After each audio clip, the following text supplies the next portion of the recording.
Assalamualaikum warahmatullahi wabarakatuh. Selamat pagi, talented people. Personally, talented people. Perkenalkan, nama saya Pamela dari Nama Econ saya Something, Pamela. sesi Behind the Soul. Ini ingin membahas topik-topik yang memang sedang in dan happening now untuk memahami berbagai perspektif dan juga memberi solusi terbaik.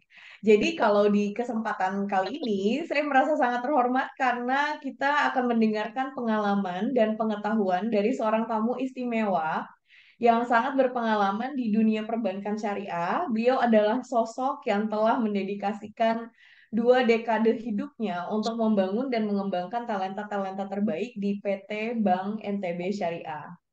Dengan 20 tahun pengalaman yang penuh dedikasi, beliau telah menjadi pilar utama dalam pengembangan sumber daya manusia dan pelatihan karyawan di bank ini. Bukan hanya sebagai seorang pemimpin, tapi beliau juga merupakan mentor yang telah menginspirasi terutama eh, saya sendiri juga banyak orang untuk mencapai potensi terbaik mereka. Jadi di bawah bimbingan beliau, PT Bank NTB Syariah sudah menjadi contoh permodelan pertumbuhan dan perkembangan yang signifikan dari segi kualitas layanan dan juga kinerja karyawannya. Jadi please welcome. Di sini ada Bapak Lalu Ibnu Rusdi Al-Hafid, Head of Desk Training and Development PT Bank NTB Syariah. Apa kabar Pak Hafid? Baik, Mas Fem. Ya. Oke, thank you. Jadi pagi ini Pak Hafid izin sebelum memulai diskusi kita dan semua para hadirin yang sudah hadir, Eh, hari ini kita akan bahas tema yang lagi kontroversial. Ini saya mau menceritakan dulu sedikit latar belakang dari tema kali ini ya. Jadi sebetulnya ini merupakan fenomena disengagement. Kalau teman-teman lihat judulnya hari ini adalah quiet quitting. Seperti terlihat biasa, namun efeknya luar biasa. Sebetulnya terlihat biasa karena fenomena disengagement sudah ada dari wah itu udah ada dari dulu lah, udah dari berdekade-dekade lalu. Dan juga ketidakpuasan Gen Z kita sudah tahu, tapi efeknya ternyata luar biasa yang akan kita ulas di pagi ini. Terutama quiet quitting yang mereka sampaikan adalah berakar dari keseimbangan hidup kerja atau work-life balance. Jadi kalau dari data tahun 2024, recent data, itu menunjukkan bahwa ternyata 56% Gen Z lebih memilih keluar dari pekerjaan jika pekerjaan tersebut menghalangi mereka menikmati hidup. Dan inilah salah satu alasan kenapa sih para Gen Z itu dibilang kutu loncat. Karena secara rata-rata mereka akan berusaha bertahan di organisasi yang mereka rasa tidak align dengan visi work-life balance mereka paling lama sekitar 2 tahun. Mungkin Bapak Ibu yang juga di human capital di sini merasa relate ya. Jadi ini sangat mempengaruhi ke angka retention kita. Nah, em, fenomena quiet quitting ini juga semakin marak di kalangan Gen Z.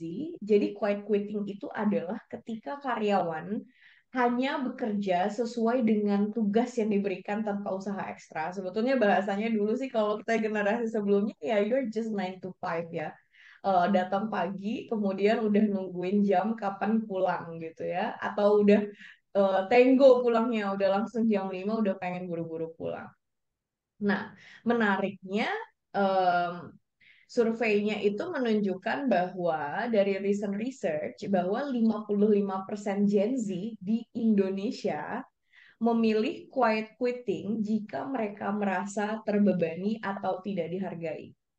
Jadi kalau di sini surveinya itu dari Fortune Indonesia, mereka menyampaikan bahwa kadang Gen Z merasa sulit untuk bekerja dengan baik karena berbagai alasan, contoh kesehatan mental, lingkungan kerja yang tidak bersahabat, ataupun masalah fisik.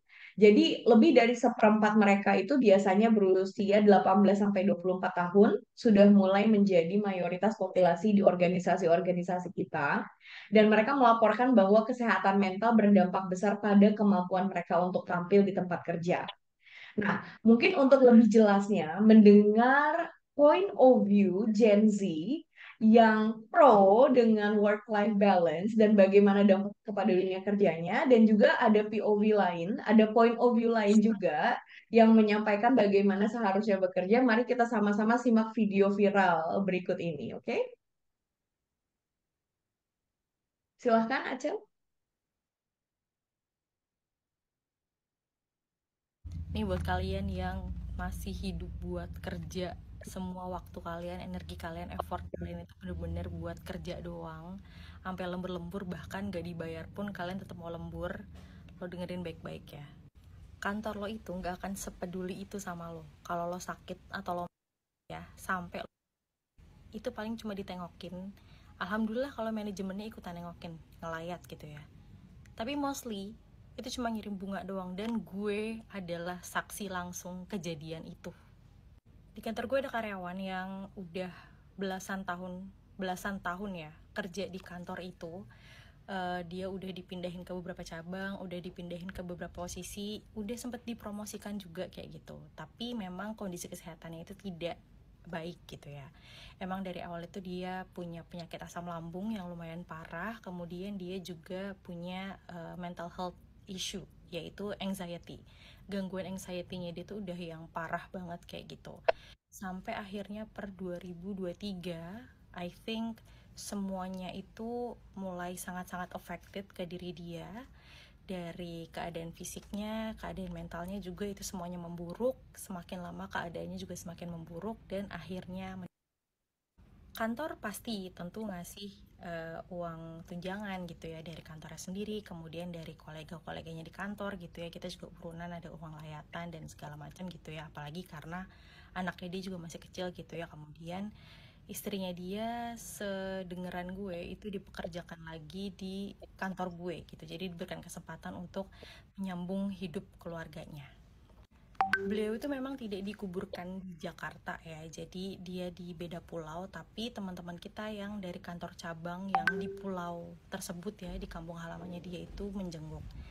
Dari head office yang menjenguk itu hanya yang melayat, sorry, maksudnya hanya manajer HR kita. Selebihnya ya udah dikirimin bunga dan segala macam. Si level director, even atasan yang adalah saat itu merupakan direct supervisor dia dan sudah beberapa kali menjadi direct supervisor dia, tidak ada yang datang melayat ke rumahnya dia. Sekitar 2 minggu setelahnya istrinya itu datang ke kantor, karena memang istrinya itu memang dulu sempat kerja di kantor gue ya. Istrinya datang ke kantor head office, diketemukan dengan si level di kantor gue. Iya, responnya nangis-nangisan apa segala macam, turut berduka cita dan segala macam. Tapi setelah dia pulang, ya udah semuanya kembali normal lagi. Di kantor lo kira ada yang nangisin orang yang meninggal ini? Nggak ada. Ya udah semuanya kembali kayak biasa aja gitu, kayak operasional seperti biasanya. Setelah kumpul uang layatan mungkin ada sedikit pembicaraan ya kenapa dia akhirnya bisa meninggal dan segala macam, tapi selebihnya nggak ada. Dan jujur itu jadi kayak salah satu peringatan banget sih buat gue, bahwa kerja tuh ya secukupnya aja gitu. Dan mungkin untuk kalian semua yang terutama yang masih muda-muda nih, yang lagi semangat-semangatnya kerja, semangat-semangatnya cari duit, please banget mulai sekarang tuh kalau menurut gue jangan segitunya banget lo korbankan semua aspek kehidupan lo yang lain demi pekerjaan.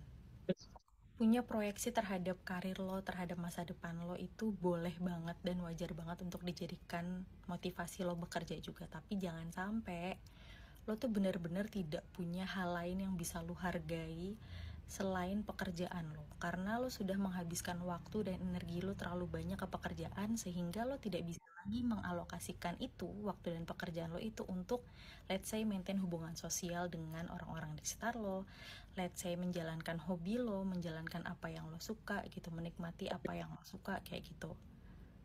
Karena itu rasanya akan sangat merugikan banget buat diri lo sendiri, percaya sama gue. Pokoknya intinya sih inget aja ya, lo itu kerja buat bertahan hidup, buat menyambung hidup, bukan hidup lu semuanya untuk kerja. Karena kalau lo sakit, bahkan sampai pun kantor lo nggak akan se-worry itu dan akan dengan mudah mendapatkan pengganti lo juga. So, mendingan lo appreciate apa dari hidup lo, dari diri lo yang memang layak untuk di-appreciate dan diberikan effort yang lebih banyak dibandingkan pekerjaan lo.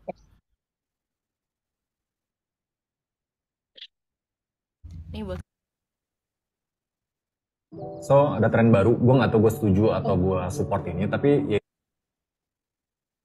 Boleh tunggu sebentar. Jadi tadi dari satu perspektif dan kita lihat perspektif lainnya.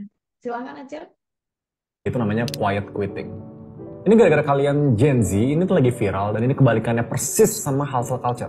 Jadi setelah gue baca-baca, intinya quiet quitting tuh intinya kayak kalian itu mau resign, tapi ada situasi yang bikin kalian nggak resign, akhirnya kerja setengah-setengah. Ya plus poinnya dibilang ya udah, yang penting kerja sesuai dengan jam 8, 5, balik personal life. Jadi kayak diem-diem keluar itu dengan kerja setengah hati. Gen Z sih bilang ini plus point ya, karena mereka advokat, work-life balance, jadi ada waktu buat personal life, buat jalan-jalan. Tapi ya mereka harus terima resikonya loh, belum tentu ngembang secara karir karena nggak dilihat outstanding. Tapi yang negatifnya, analoginya sebagai gue employer, lu kerja setengah hati, lu nggak bakal bisa grow atau even contribute to the company even more. Kalau kasusnya startup, gue bakal secepat mungkin pecat orang-orang yang kayak gitu. Tapi kalau corporate mungkin dilihatnya, oh ya udah yang penting kerja sesuai dengan jamnya. Cuma kalau menurut gue pribadi, dari aspek personal growth itu nggak bagus. Mendingan resign aja, cari tempat lain yang memang bisa sepenuh hati. Tapi ya ini opini pribadi gue lawan publik. Nah kalau menurut kalian gimana? Alright, menarik banget ya. Kelihatannya sepele, tapi para leader harus sadar bahwa impact-nya akan sangat besar ke perusahaan pastinya, karena itu akan mempengaruhi kinerja yang mereka keluarkan.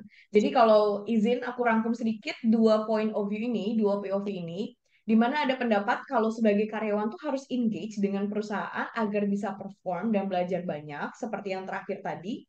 Tapi ada POV kedua yang katanya nggak perlu se-engage itu loh dengan perusahaan, karena perusahaan juga nggak peduli-peduli amat sama kita.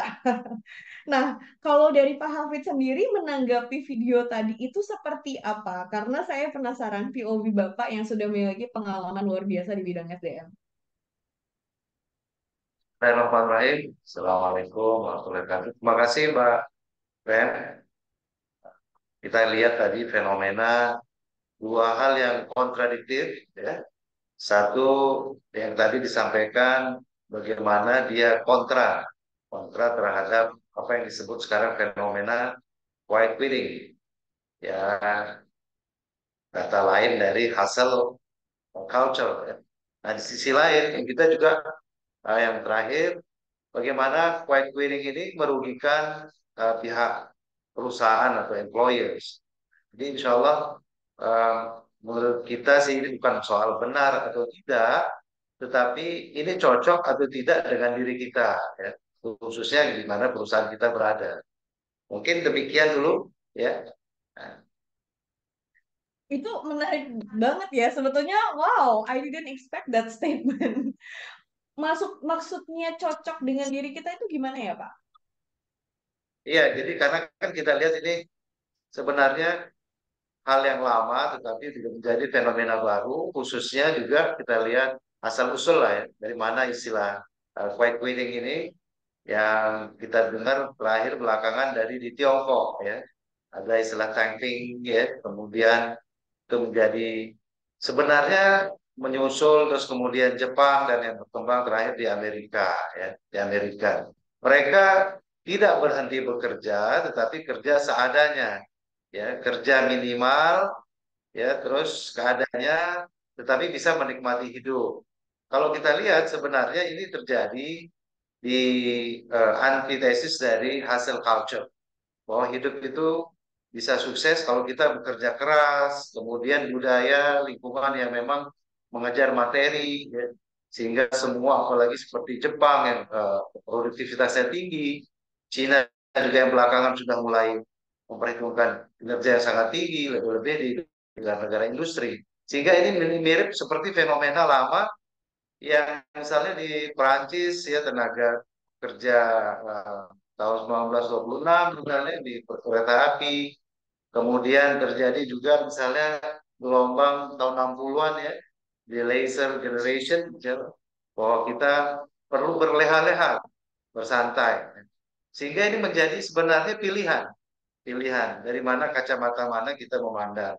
Namun kalau kita melihat dari sisi kita khususnya di Islam, di syariah misalnya, bahwa sebenarnya mereka ini belum menemukan apa makna dalam bekerja. Kalau menurut saya, sehingga ini bukan soal salah benar, tapi point of view dari mana kita melihat kita bekerja ini untuk apa. Kalau memang ukurannya materi atau bekerja adalah itu yang menghasilkan kesuksesan, ternyata itu sudah mengecewakan beberapa hal karena istilahnya kalau yang di anti dari hasil culture adalah kerja kerja kerja akhirnya tipes, kerja kerja kerja ujungnya juga mati ya, dari muda kerja kerja kerja sukses tetapi hanya mengumpulkan uang untuk mengobati hari tua, ya kan. Nah sehingga tidak menikmati bagaimana work life balance ya, bagaimana keseimbangan hidup karena kesehatan mental, kesehatan diri dan juga keluarga kehidupan, sehingga menimbulkan apa yang disebut dengan istilah sekarang ini quiet quitting yang berkembang di khususnya di Gen Z. Jadi tadi Bapak bahas sedikit bahwa sebetulnya ini juga berkaitan erat, apakah kita quiet quitting atau tidak, berkaitan erat dengan ajaran Islam atau syariah gitu ya. Jadi, dan mungkin ada kaitannya dengan culture dan juga makna bekerja yang tadi Bapak sampaikan. Jadi sebetulnya Bapak tadi memberi contoh di negara-negara lain bagaimana itu cocok atau nggak cocok sama budaya mereka. Jadi kalau menurut Bapak, kalau budaya Indonesia cocoknya itu seperti apa, Pak? Kalau kita justru sebenarnya harus lebih produktif kalau saya lihat, karena kita belum termasuk kerja dalam ukuran-ukuran yang memang seperti hustle culture, bahwa orang harus kerja mati-matian, kemudian kalau nggak malah tersingkir. Kita lihat bagaimana fenomena di Jepang, kalau tidak bekerja ya hidup di pinggiran, rumah kecil-kecil, ya, minimalis gitu ya. Semua hidup terlantar, juga di negara-negara industri lainnya akibat daripada industrialisasi. Lebih-lebih sekarang yang disruption digitalisasi ya, di pekerjaan yang menuntut keahlian khusus ya, sehingga menimbulkan kejenuhan dalam hidup. Tetapi kalau kita lihat fenomena ini di Indonesia khususnya, terus kemudian lebih kecil lagi misalnya kami di NTB, yang justru dibutuhkan adalah produktivitas. Karena gaya laser sebenarnya sudah ada, gaya santai, istilah-istilah kita misalnya di kantor atau di masyarakat secara sosial kultural, sersan, serius tapi santai. Terus apa sih yang lu kerjain, lu cari misalnya di dunia, lu gak mau mati misalnya. Sehingga itu tidak, produktivitasnya tidak terlalu tinggi. Itu terlihat dari beberapa khususnya di perusahaan-perusahaan daerah, ini mohon maaf, EPA earning per employee itu begitu tidak setinggi perusahaan-perusahaan swasta ataupun perusahaan-perusahaan BUMN. Nah ini menunjukkan bahwa sebenarnya kita di perusahaan itu sudah enak. Sehingga fenomena apa yang disebut misalnya di Amerika sedang trendy atau di Cina yang sudah banyak yang mengikuti, Jepang juga ya, itu menjadi sebenarnya hal yang ya lazim gitu ya, white wedding ini. Nah, kenapa? Karena kalau kita lihat kalau di Islam justru menumbuhkan kita untuk bekerja itu terus semangat, mengingat kita ini adalah ibadah. Ibadah memang kita sering dengar. Nah, persoalannya bagaimana memandang bahwa bekerja itu bagian dari ibadah dalam arti sama nilainya dengan ritual. Kita misalnya keluar dari rumah, berniat bekerja, kalau di hadis disebut oleh Nabi, sama nilainya dengan orang yang berjihad. Apalagi dia niatnya untuk memperbaiki hidup, untuk keluarga, dan perbaikan kualitas anak-anak atau keturunannya. Nah, sehingga kalau motivasi-motivasi seperti itu, kita tidak mengenal istilah white quitting yang bekerja seadanya, seperti bagaimana misalnya Ariana Huffington pernah mengatakan, white quitting isn't just about you quitting your job, it is step toward quitting on life. Dia tidak ada produktivitas, tidak merasa bisa menikmati kehidupan. Artinya bahwa kerja hanya material dianggap suksesan ternyata hampa, kosong. Ya. Nah ini maksud saya sebenarnya relatif dengan makna hidup atau motivasi dalam bekerja yang selaras sebenarnya dengan apa yang sekarang justru menjadi tren Islamic ethic, ya, bekerja, bahwa Islam memiliki etik bekerja, tidak ukurannya hanya dalam perspektif ekonomi misalnya mengeluarkan sedikit tetapi mendapatkan banyak, ya kan, dalam konsep kita mengeluarkan energi sedikit tapi resource yang sedikit tetapi menghasilkan banyak misalnya. Nah ini kalau Islam kita misalnya tahu bahwa besok itu kiamat, kita pegang bibit kurma, kita meskipun kita tahu besok itu kiamat maka tanamkanlah karena pasti itu insya Allah bermanfaat. Sebaik-baik kita adalah orang yang bermanfaat. Nah tentunya ini dekat dengan apa yang dimaksud bersyukur misalnya ya. Terus bagaimana quiet quitting ini kalau istilah mereka misalnya di diam-diam berhenti bekerja atau bekerja diam-diam berhenti, ya paradoks gitu, kerja minimal tapi tidak ada hasil, ya adalah percuma buat mereka. Kalau yang pro yang tadi, ya khususnya pekerja muda yang mungkin belum berpengalaman yang masih disebut oleh Mbak Pem tadi kutu loncat, lebih tidak bekerja lebih itu tidak dapat apa-apa, ngapain gitu, yang tidak sesuai dengan visi misi mereka gitu ya. Terus nggak worth it banget gitu. Misalnya kerja terlalu rajin, ya ujung-ujungnya juga sakit terus meninggal ya tadi itu, ya dilupakan ya. Ya, Akhirnya terlupakan bahkan diganti oleh yang lain gitu. Nggak ada lagi tangisan itu menyedihkan emang. Ironi ya. Kerja itu untuk ya. hidup bukan hidup untuk kerja. Nah ini sebenarnya hal-hal ini kan umum ya, sebagaimana disampaikan oleh Buya Hamka. Kalau kerja cuma kerja ya binatang kita lihat juga kerja juga gitu ya kan. Kalau cuma mau kan artinya kita perlu tahu apa makna kita. Ya, sehingga menurut saya ini menarik untuk kita bahas paradoks ya antara hustle culture dengan quiet quitting. Tetapi kalau kita melihat di Islam, tentunya Islam ini keseimbangan, ya keseimbangan. Ya justru yang tadi work life balance itu justru ada di Islam. Bagaimana keseimbangan bahkan sustainability itu ada di Islam. Bagaimana kita memperhatikan juga maqasid syariah, 5 hal yang terkait dengan keseimbangan. Ya, mungkin gitu Miss Bang. Jadi saya baru tahu, jadi ternyata perspektif kehidupan profesional justru bukan hanya berkaitan erat dengan kehidupan ya, seperti yang orang katakan work-life balance, tapi ternyata berkaitan erat dengan spiritual. Dan disampaikan bagaimana sebetulnya quiet quitting adalah bukan menjadi jalan spiritual seseorang gitu ya, bukan hanya jalan profesional. Nah, kalau untuk Pak Hafid sendiri dan mungkin aksi-aksi yang dilakukan di Bank NTB Syariah, apa hal-hal yang dilakukan perusahaan biasanya untuk mencegah fenomena quiet quitting ini, Pak? Kalau kita kan sedang ini Mbak, artinya quiet quitting ini apakah benar sudah ada fenomenanya di kami ataupun misalnya tidak atau di Indonesia pada khususnya menjadi sindrom itu kan kita perlu penelitian. Apa yang kita bahas sekarang ini adalah tren yang terjadi di negara-negara industri yang mungkin kita kalau saya memang kurang setuju pembagian antara Gen Z milenial dalam hal bekerja ya. Karena sering sekali yang merasa lebih senior blaming gitu. Kalau misalnya ada karyawan baru yang tentunya masih muda, langsung dikelompokkan dalam kelompok usia gitu, junior ya. Lebih-lebih mengenerate dengan Gen Z misalnya. Padahal mereka kan juga butuh bimbingan ya.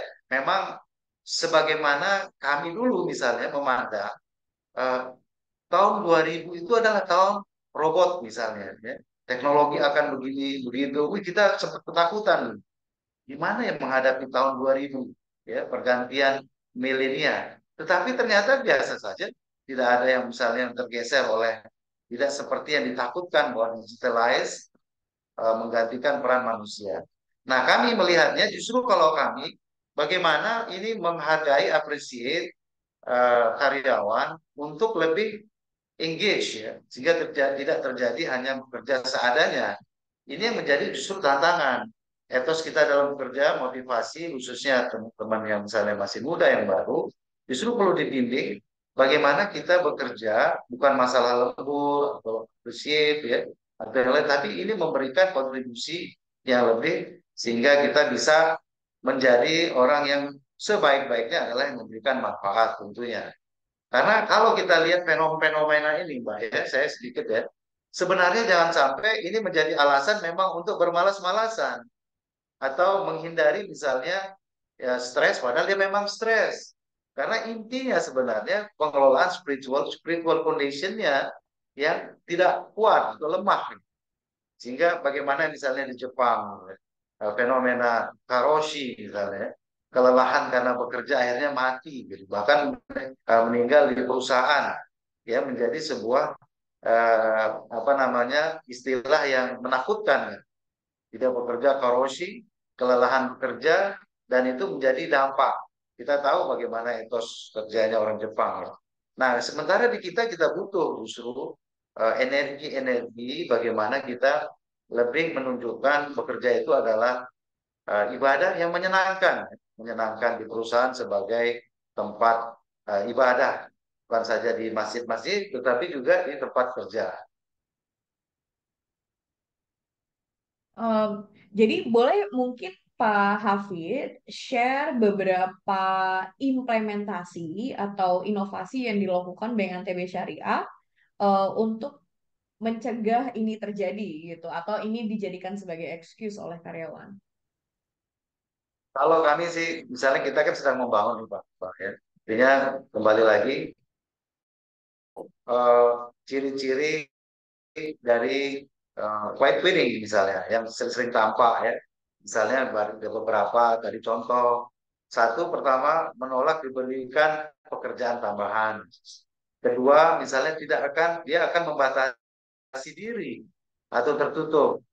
Tidak mau terlihat, ya tidak mau involve lebih, tidak mau misalnya top atau down. Jadi kalau bisa nggak kelihatan lah, ya sekedar kerja sekedarnya. Kemudian mereka ini tidak terobsesi terhadap promosi karir, ya takut diberikan misalnya ada peluang, ini ada peluang ini, atau bahkan kalau kami misalnya di training and development ini ada yang nggak mau dikasih pelatihan, nggak usah deh gitu. Nggak usah begini-gini aja deh. Karena takut misalnya dipromosi. Nah, kemudian yang keempat misalnya em, tidak menjawab ya telepon atau WA atau chat di luar jam kerja. Nah, misalnya, mau nggak ya ini apa namanya kita adakan review, nggak usah, nggak bisa Pak, nggak ada waktu kami sama keluarga. Hari lain, oh sama ibu, sama jadi selalu menghindar. Dan yang kelima itu menyelesaikan pekerjaan seperlunya dan pulang tepat waktu gitu. Kalau pulang pasti tepat waktu. Ya. Dan ini istilah kemarin Pak yang itu yang tadi Mbak bilang itu tango ya. Jadi begitu tank langsung go karena dulu di pabrik-pabrik kan pakai tank langsung go. Apalagi mau diajak go. Nah ini justru fenomena ini apakah ini sebagai quiet quitting atau memang sebagai budaya karena kita juga kalau kita lihat misalnya Anwar Ibrahim menulis The Renaissance Asia ya, bahwa kita bangsa Melayu justru itu etos itu cukup rendah misalnya dibanding bangsa-bangsa lain misalnya dalam dunia ini khususnya di Asia sehingga beliau menawarkan bagaimana kita lebih menunjukkan bekerja dalam prinsip spiritual conditionnya Islam misalnya sebagai Islam. Nah di kami menumbuhkan nilai-nilai itu dengan yang namanya amanah. Jadi Cordelius itu amanah, yang pertama itu attitude, kemudian M-nya itu adalah moving forward, bagaimana kita berpikir maju. Nah, kemudian yang A-nya juga agile, ya kemudian memperluas network, terus kemudian achievement, nah, menjadi achievement. Nah, ini menjadi masih sebuah nilai luhur yang kami inginkan supaya bisa lebih berkarya dan tentunya dalam kebinekaan harmoni. Nah, wujudnya adalah kita mengapresiasi karyawan yang berprestasi dengan hal-hal tidak saja tidak misalnya dari segi remunerasi atau gaji, tapi mereka diberikan peluang untuk belajar, bahkan hal-hal yang sifatnya memang untuk pengembangan tim gitu, Mbak. Wah, terima kasih Pak Hafid. Itu mungkin tips-tips dari organisasi ya. Jadi kalau saya rangkum sedikit, bagaimana betul-betul membentuk culture yang mencegah quiet quitting itu terjadi gitu ya. Setidaknya tidak permisif atas itu sehingga terbentuklah core values, terbentuklah core values yang menentukan perilaku-perilaku karyawan itu sendiri dan menanamkan budaya apresiasi atas kinerja dan produktivitas gitu ya Pak Hafid. Nah, kalau untuk para manajernya sendiri, apakah ada tips? Karena bisa jadi kalau saya lihat seringkali kalau dari peribahasa ya, kalau di US dulu peribahasanya itu people join companies but they leave managers. Jadi seringkali memang kalau orang quiet quitting yang bikin mereka bete, bisa jadi bukan organisasinya tapi manajernya itu sendiri. Ada tips-tips kah untuk manajernya? Iya, iya. Ya memang kan artinya yang dia lihat terdekat dari lama perusahaan itu kan atasannya ya. Jadi ketidakcocokan di unit itu menyebabkan runtuh lah apa yang dipikir dari awal sebelumnya misalnya tentang perusahaan tersebut. Nah kalau tentunya kita salah satu dari indikator quiet quitting adalah lemahnya komunikasi, ya. Terus kemudian kerjaan yang tidak jelas batasnya, gitu. Terus kemudian juga yang terlalu misalnya penumpukan bekerja, pekerjaan yang tidak ada hentinya, yang tadi misalnya ditelepon akhir pekan, ya weekend nggak ada, terus cuti malah nggak dikasih, misalnya, ya. Sehingga menyebabkan dia stres, seolah-olah merasa terjepit, sebagaimana tidak mendapatkan apa-apa, gaji nggak naik, ya, capeknya doang, kehidupan pribadi bahkan mungkin buat yang beberapa wanita kami di bank misalnya eh, sendirian misalnya ya nggak bisa menjalin hubungan pribadi karena sampai malam gitu ya bagaimana beratnya menjadi seorang pegawai bank ya tapi pulang malam-malam. Nah itu ya, jadi kami kalau kita lihat tentunya pemimpin harus khususnya di tingkat level manager memperhatikan komunikasi bagi yang terhadap tim, karena sekarang ini kan kita tahu bahwa sudah bukan lagi eranya Superman tetapi adalah super team, ya kan, bahwa semua punya keunggulan sehingga perlunya ada komunikasi, ada acara-acara atau hal-hal yang sifatnya sharing dalam hal pribadi. Nah ini maksud saya sebenarnya kenapa ini merupakan pilihan, ya.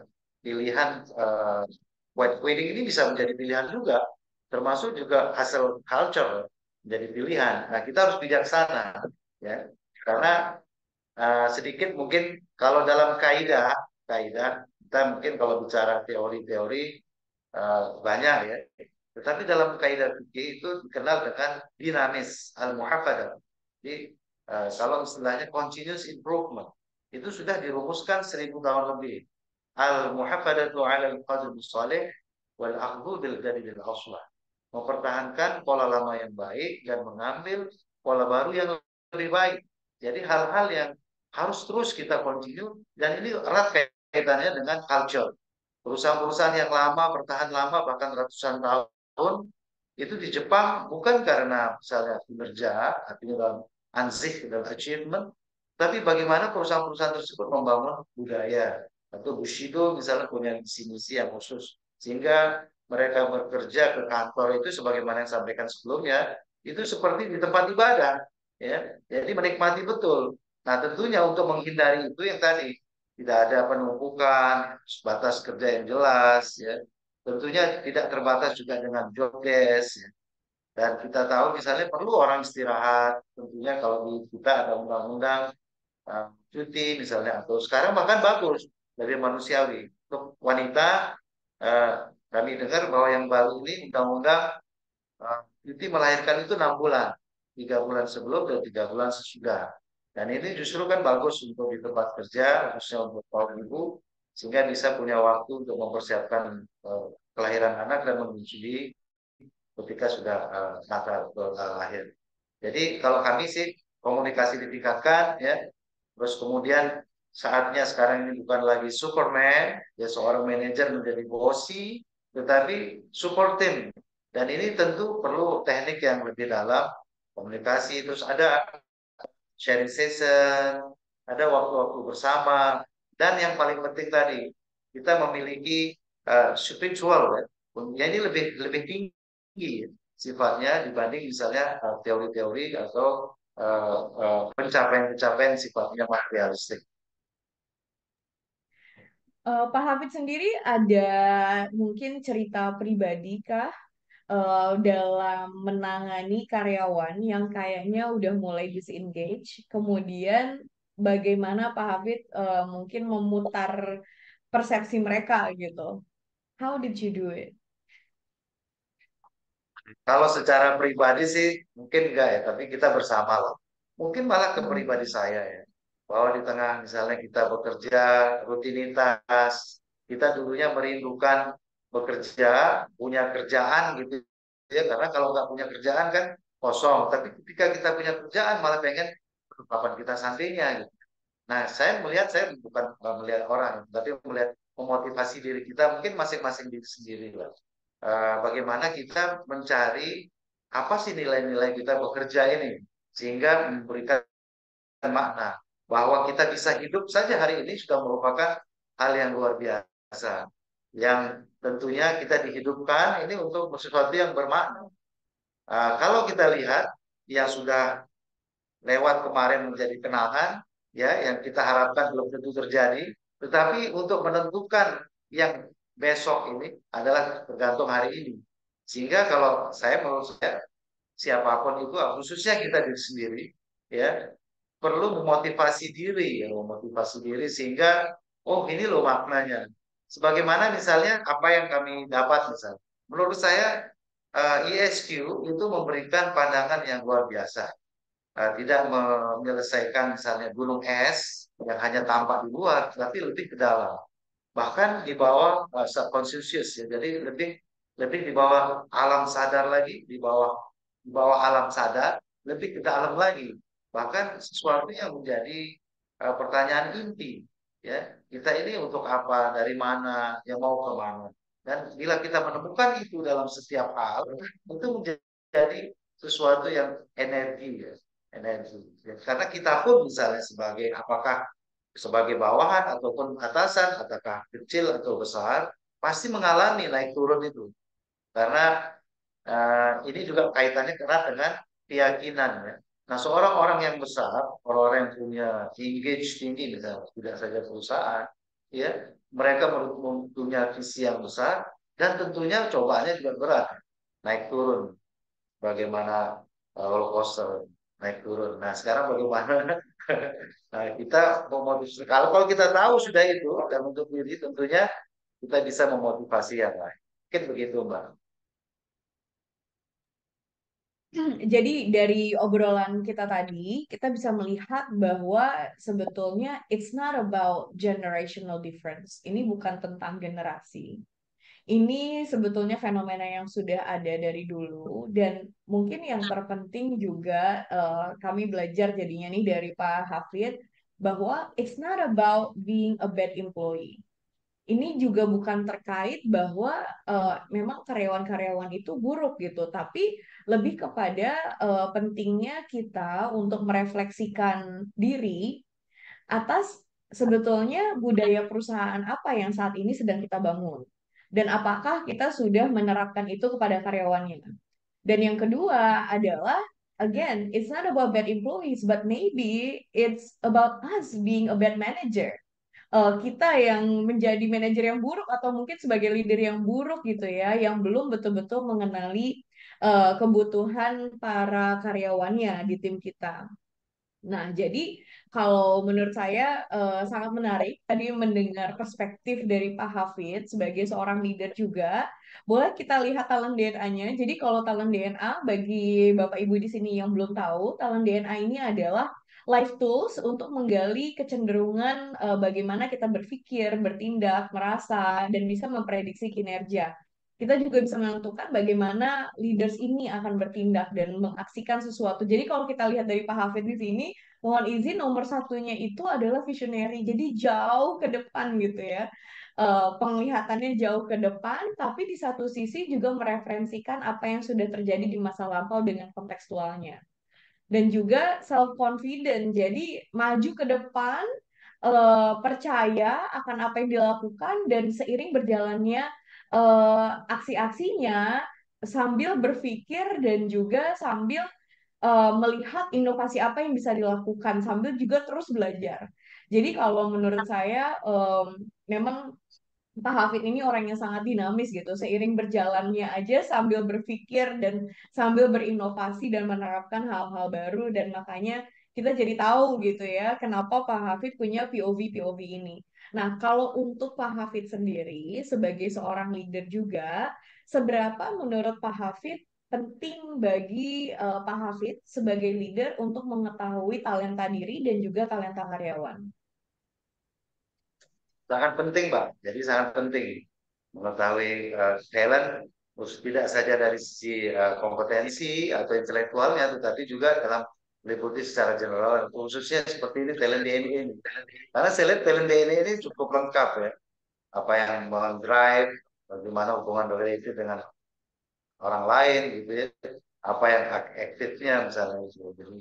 Jadi sangat penting dan juga kita saling harus tahu juga tim misalnya teman-teman, sehingga ini menjadi hal yang kita bisa memahami bagaimana mengkondisikan di dalam tim atau unit itu tujuan yang jelas.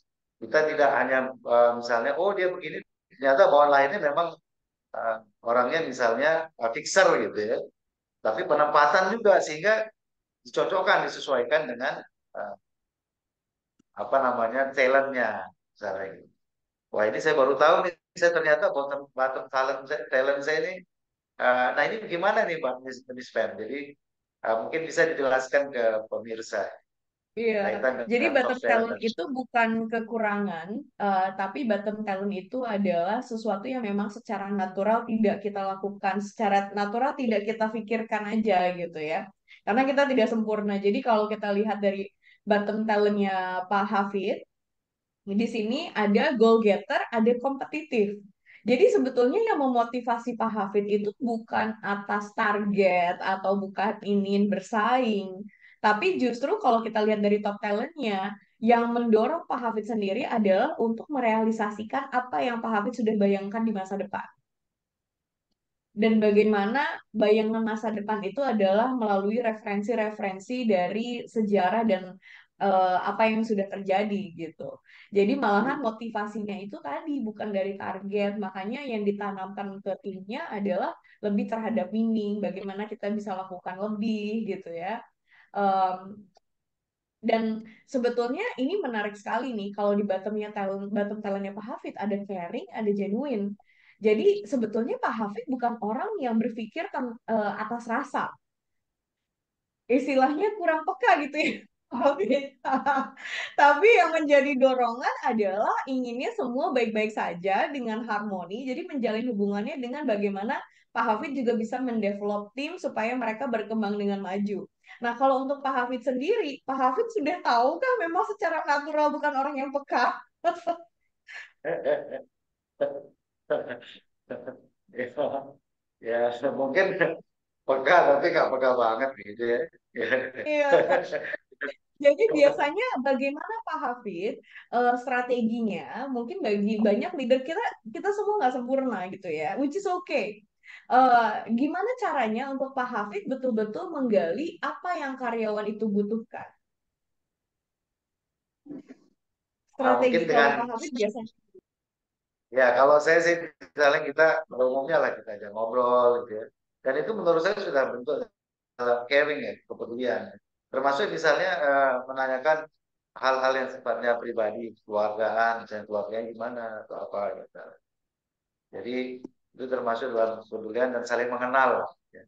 Namun yang paling lebih penting kan memang kita menuju yang tadi membentuk mau kemana kita ya, mau kemana ya, dan apa yang kita bisa berikan untuk kontribusi kita terhadap lembaga khususnya. Ya. Jadi bersyukur kita ini bisa tahu talent ya, bahwa semua manusia ini unik ya, dan begitu juga harusnya tim juga kita terbuka, masing-masing saling mengenal. Dan saya kembali lagi Mbak ya, bahwa work life balance atau yang apa istilahnya keseimbangan hidup yang dikampanyekan oleh Gen Z khususnya di fenomena quiet quitting ini kadang-kadang juga bisa bernada menyesatkan ya karena sebenarnya kan bagaimana kita menikmati pekerjaan. Nah, lebih-lebih di dalam misalnya perusahaan yang tidak terlalu menekankan seperti yang digambarkan di dalam industri, misalnya perusahaan-perusahaan yang atau negara industri. Kalau menurut saya ada kaitannya dengan bersyukur kalau ini. Jadi bagaimana etos tinggi itu kita mensyukuri hidup saja itu sudah luar biasa. Ya. Jadi fenomena quiet quitting ataupun hustle culture kembali lagi itu merupakan kalau menurut saya kembali ke diri ya. Bagaimana kita bijaksana is choice itu pilihan cocok atau bukan soal benar atau salah tetapi cocok atau tidak. Nah, sehingga uh, memang kelihatannya biasa, tetapi dampak luar biasa. Kalau dulu mungkin ini yang istilahnya berpenyakitan ya Mbak ya. Banyak yang asma, yang ginjal gitu. Asal masuk mengisi absen, misal asma ya. Atau misalnya ginjal ya, ginjal gaji ingin naik tapi kerja lamban gitu. Kan nah, akhirnya jadi kudis kurapan, jadi kudis kurang disiplin, kurang rapi dalam bekerja, kurang. Nah, jadi istilah-istilah yang sebenarnya sudah umum di kita. Dan ini sebenarnya kaitannya lebih tadi ke social culture. Kalau di Indonesia fenomena ini apa yang disampaikan oleh Dispeng di awal, hasil survei tadi itu menunjukkan cukup tinggi ya, 56 atau katakan 55-56% Gen Z itu dianggap pindah-pindah bekerja ya, tidak loyal juga seperti dulu misalnya yang bekerja atau di Jepang misalnya sebagai contoh sekali masuk sampai mati lah sampai pensiun kita bekerja di suatu tempat ya. Apakah itu kita generate sebagai uh, apa namanya quiet quitting ataukah memang itu fenomena biasa dalam uh, kita dalam bekerja. Terima kasih banyak Pak Hafid. Kayaknya kalau ngobrol sama Pak Hafid bisa seharian gitu ya. Tapi kita sudah di penghujung sesi hari ini dan we would love to invite you again next time. Dan juga bagi Bapak Ibu yang ingin mengetahui lebih banyak mengenai tools atau cara efektif mengetahui diri sendiri sebagai leader, bagaimana juga mengetahui kebutuhan karyawan yang Anda pimpin, bagaimana memotivasi mereka. Eh, Bapak Ibu bisa scan barcode berikut untuk kita bisa ngobrol lebih lanjut. Jadi, terima kasih banyak untuk Pak Hafid atas waktunya dan obrolan seru ini. Tentunya banyak banget ilmu daging tadi ya yang sudah di-share oleh Pak Hafid dan kita senang banget bisa belajar bareng-bareng. Meskipun obrolan kita harus akhiri, semoga kita bisa bertemu lagi di kesempatan lain ya Pak. Ya, tapi sedikit ya. Jadi kita sebagai penutup lah. Ini budaya kerja yang sehat ini perlu kita bangun karena bagaimanapun manusia adalah manusia, bukan robot. Manusia punya rasa, punya jiwa, punya pikiran ya. Tidak hanya misalnya dikerja dituntut untuk menghasilkan, tetapi juga perlu diperhatikan dari sisi khususnya kalau kita bicara tadi spiritual transition. Namun bukan berarti quiet quitting itu solusi. Karena menurut ini pro dan cons, kalau saya melihatnya justru negatif ya. Karena jangan sampai quiet quitting itu kecewa sedikit dengan apa yang dia tidak visi misi mereka misalnya sebagai karyawan yang sekarang tentunya Gen Z ini adalah kawan baru itu menjadi alasan untuk bermalas-malasan ya atau alasan untuk tidak berkembang sehingga no growth ya. Jadi ya begini-begini saja, tidak mau bersaing ya, tidak ingin ambisi. Ya kalau gitu kan sayang, sayang. Sehingga kalau menurut kami ya ini maksud saya itu etos kerja itu ada kaitannya dengan bersyukur, tidak memandang itu sebagai hasil material. Kalau menurut misalnya ada yang saya dengar itu lebih baik kita pusing dengan banyak pekerjaan daripada kita pusing karena kita tidak punya pekerjaan. Ya, tidak punya pekerjaan itu jauh lebih menyakitkan daripada kita bekerja tetapi pusing dan menghasilkan. Mudah-mudahan ini bisa bermakna bahwa hidup ini memang betul-betul ibadah dan bisa memberikan hal yang kita bermanfaat untuk yang lain. Iya, terima kasih pengingatnya buat kita semua, Pak Hafid. Jadi ternyata memang quiet quitting itu sangat berkaitan erat dengan rasa syukur ternyata. Dan ini yang mungkin bisa menjadi pegangan kita semua, bagaimana kita bisa menanamkan rasa kebermaknaan untuk semua karyawan kita gitu ya, mengingatkan mereka atas rasa syukur, dan juga bagaimana mereka bisa lebih berkontribusi. Tips-tipsnya sangat bermanfaat, semoga untuk yang ada di sini, Bapak Ibu, dan juga yang live di Facebook. Untuk sesi kita hari ini sangat seru, namun karena waktu, kita terpaut waktu, kita harus berhenti sekarang dan juga bisa bertemu lagi di Jumat depan. Selamat melanjutkan aktivitas semuanya dan semoga informasi yang kita dapatkan hari ini bisa bermanfaat. Dan sampai ketemu di sesi Behind the Suit atau BTS minggu depan. See you talented people dan thank you so much from the bottom of our heart, Pak Hafid.